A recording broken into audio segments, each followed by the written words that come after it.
All right, YouTube. This Detroit's HPTV coming to you out of Detroit, back with another video. As we all know, the assassination attempt on Donald Trump's life has been dominating the news. And, Monday morning was non-eventful, other than the fact that, they end up having an RNC convention. Now, Biden had came out and Biden was talking about toning down the rhetoric.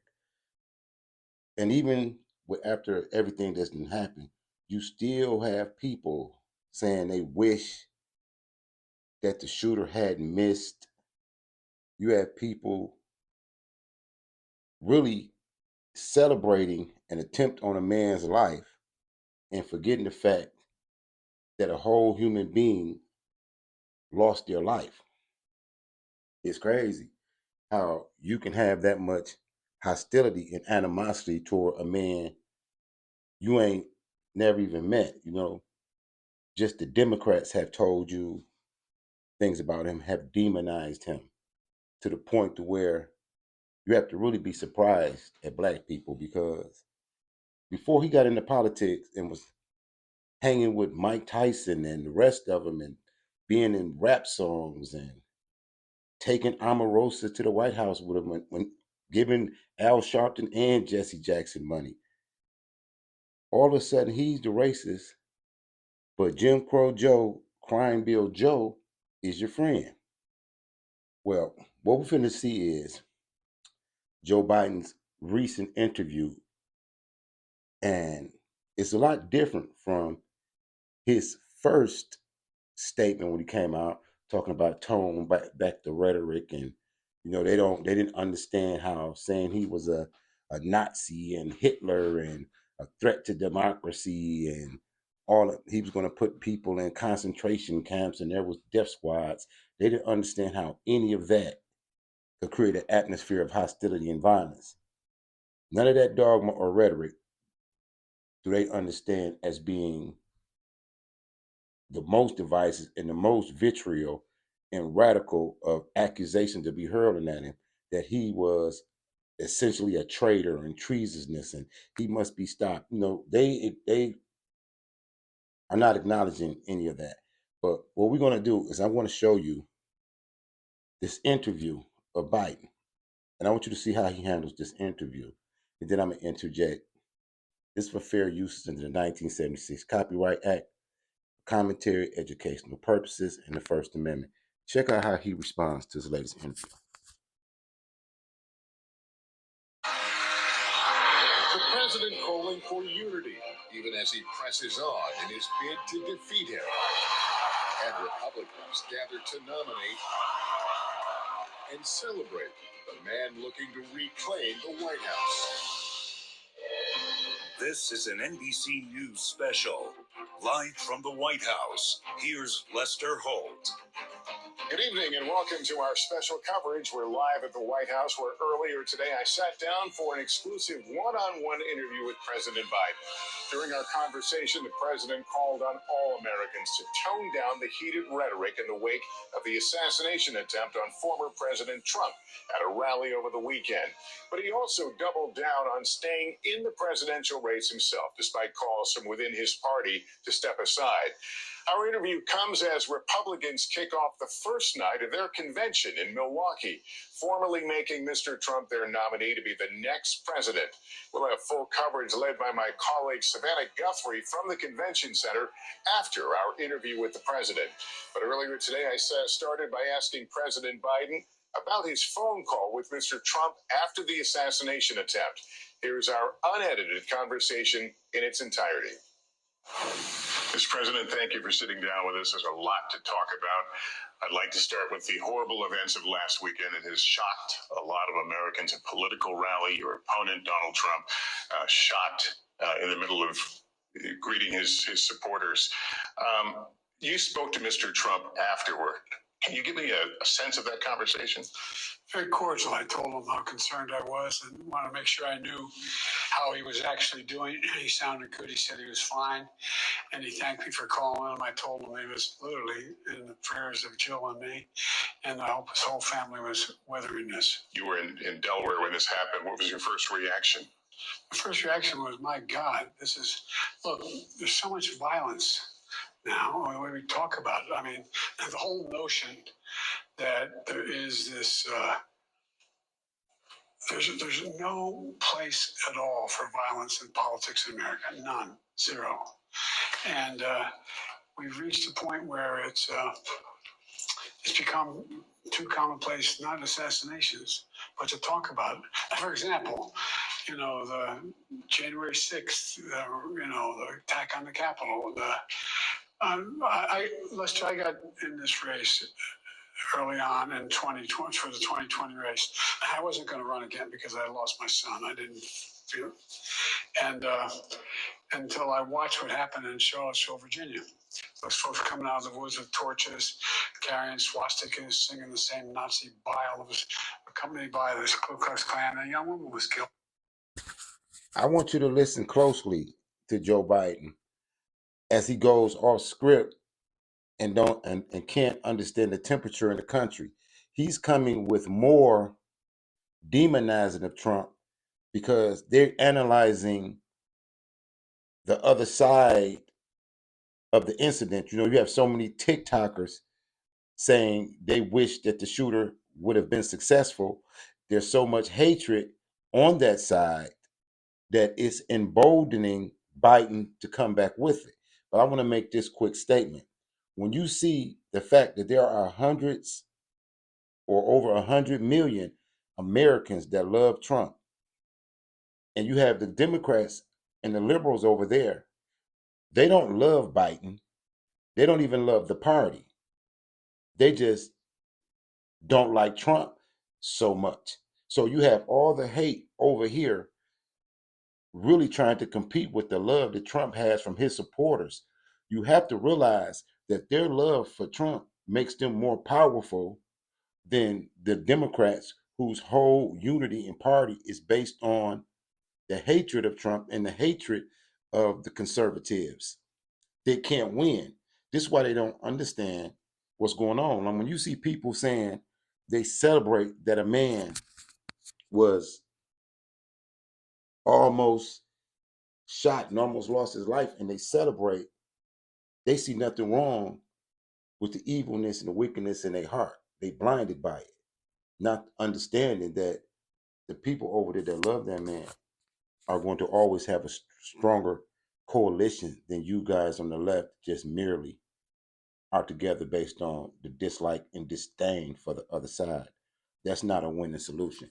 But watch how he talks.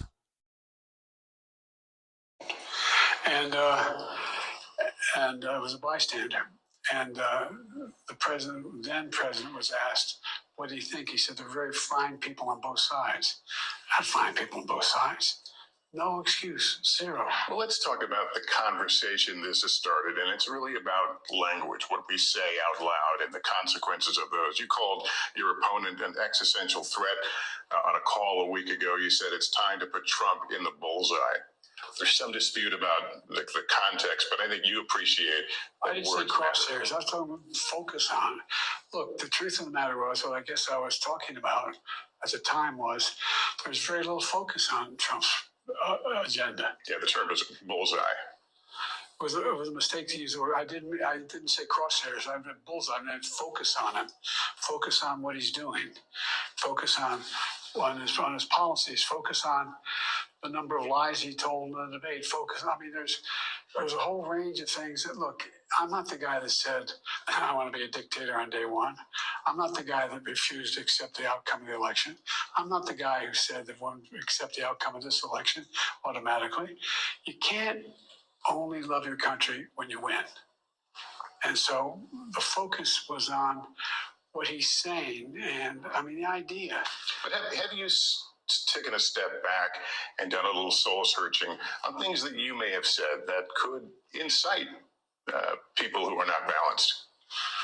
Well, I don't think, look, how do you talk about the threat to democracy, which is real, when a president says things like he says?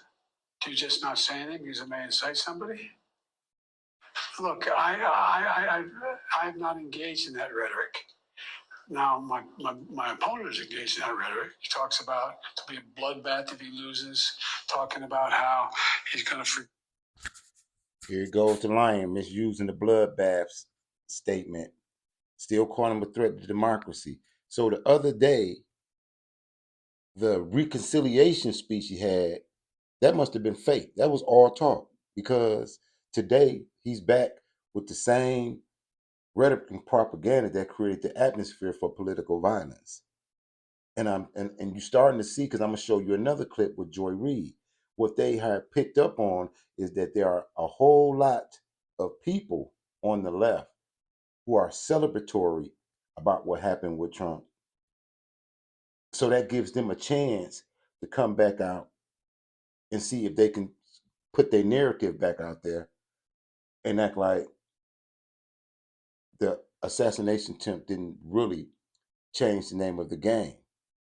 But this lets you know the tone deafness and the commitment to the company line that they got over there on the Democratic plantation.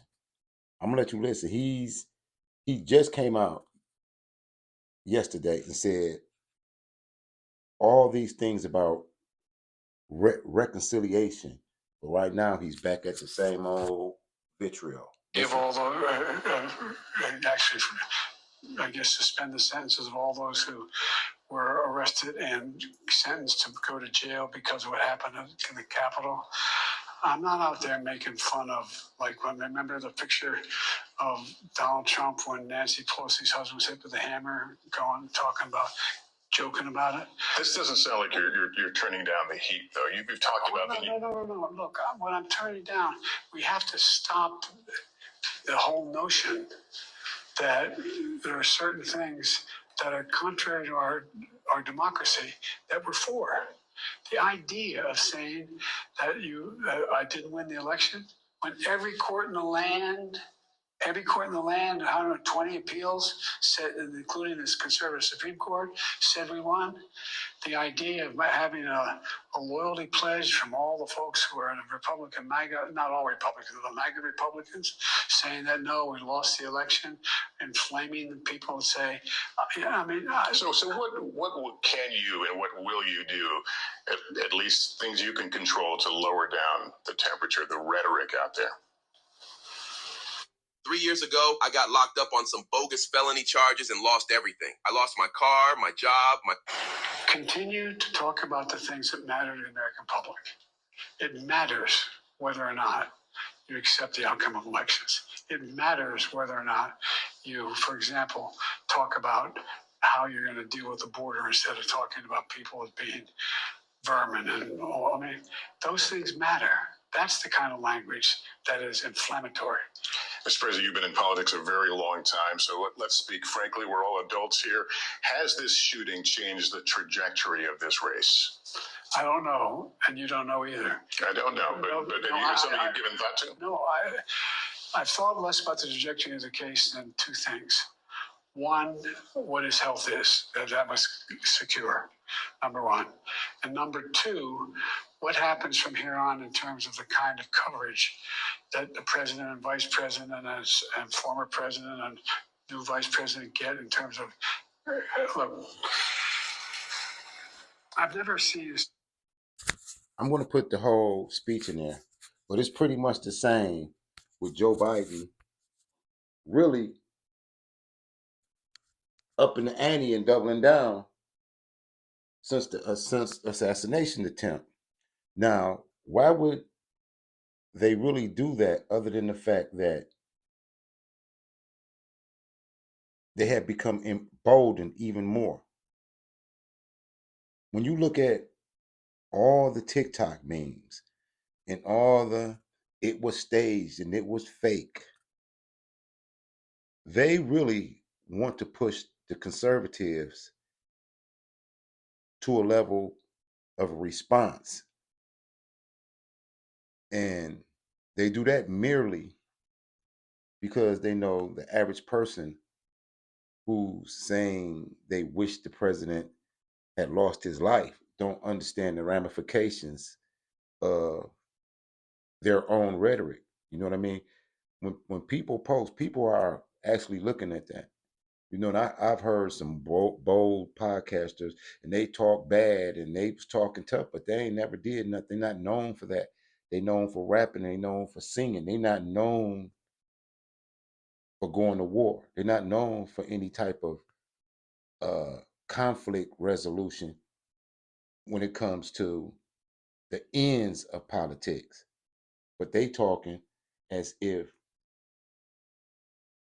Donald Trump losing his life would automatically make their lives better. But now I'm going to play you Joy Reid, a hateful bird. Joy Reid is hateful. I know she's glad they took the muzzle off. Look where she's coming from. Look at her rhetoric. Let me find it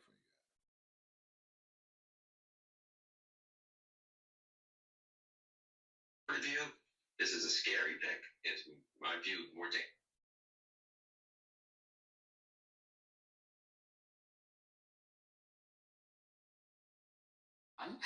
As a view more.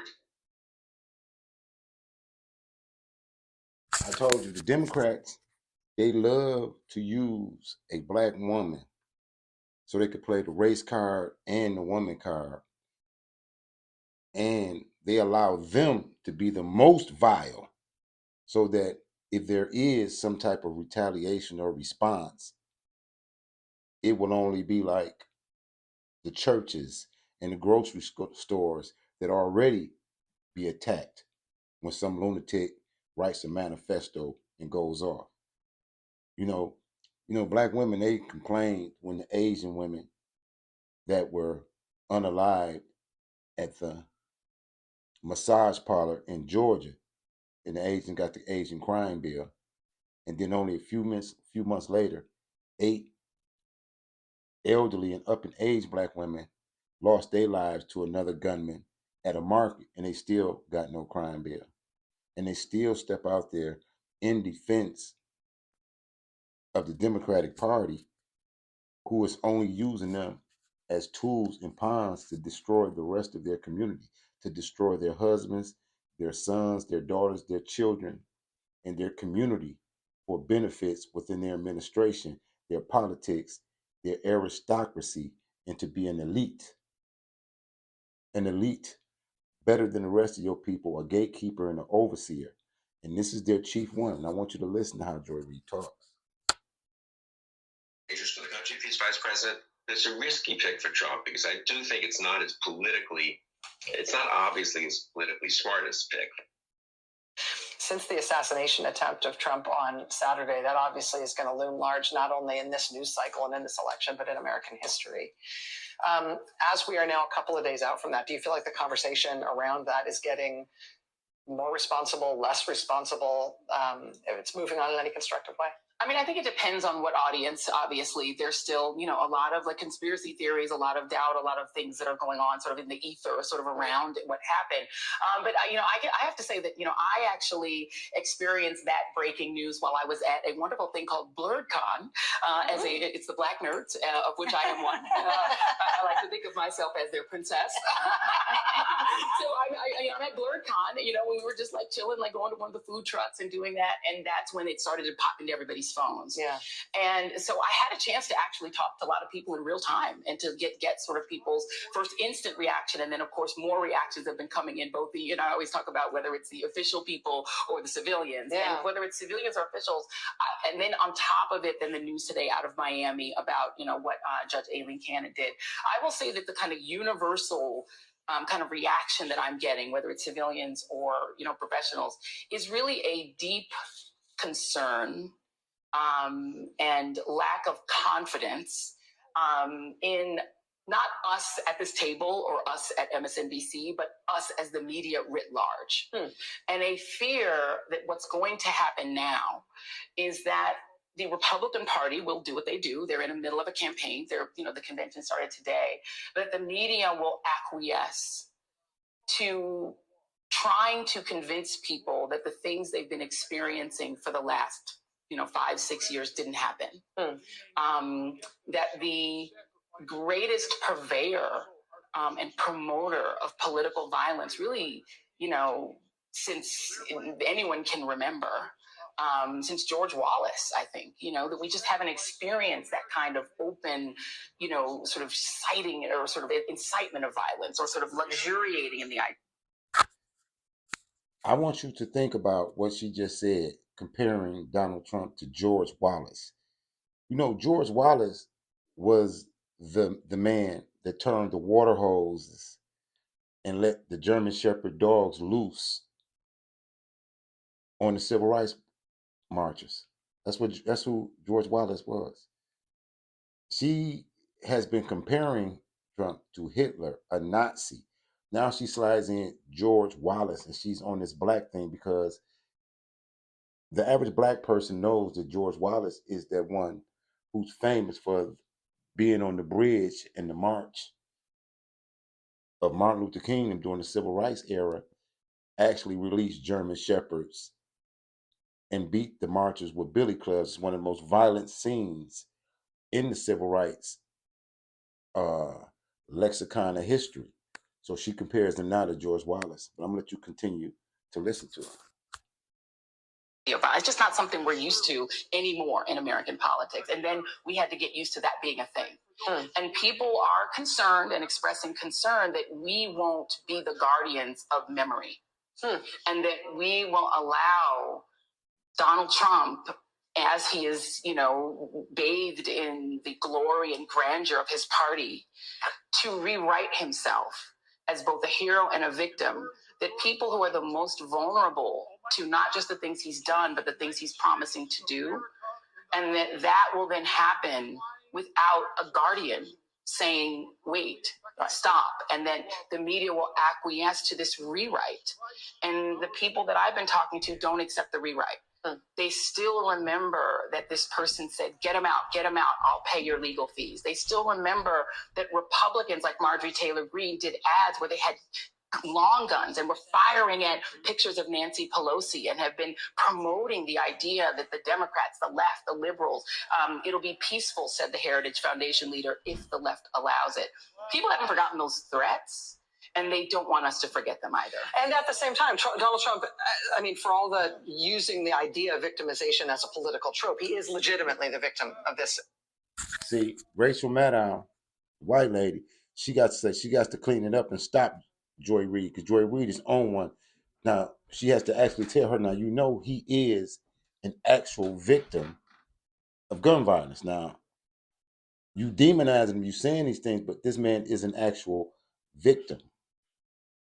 And where Joy Reid is trying to take it is typical, because what else they're going to do?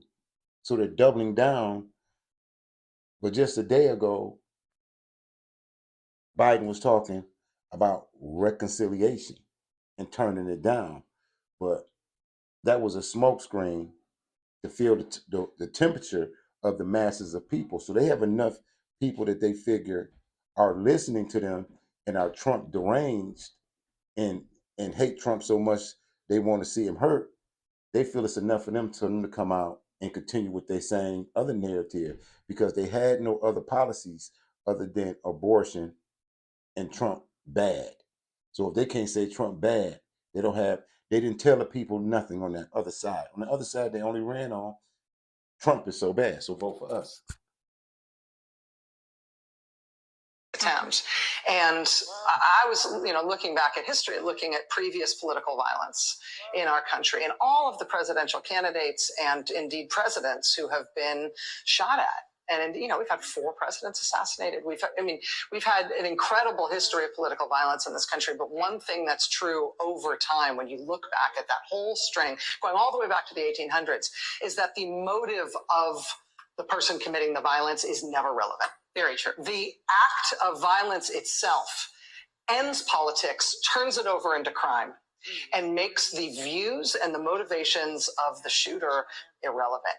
Everybody in politics, no matter where you are ideologically. I want you to see that what she's trying to do. Have you noticed that when they talked about the shooter, they said that they could not get into his phone? They could find nothing out about why he did it. Now she comes out there and she wants you to believe that why he did it is not important. Why would she say that? Who told her to come out and say why he did it is not important?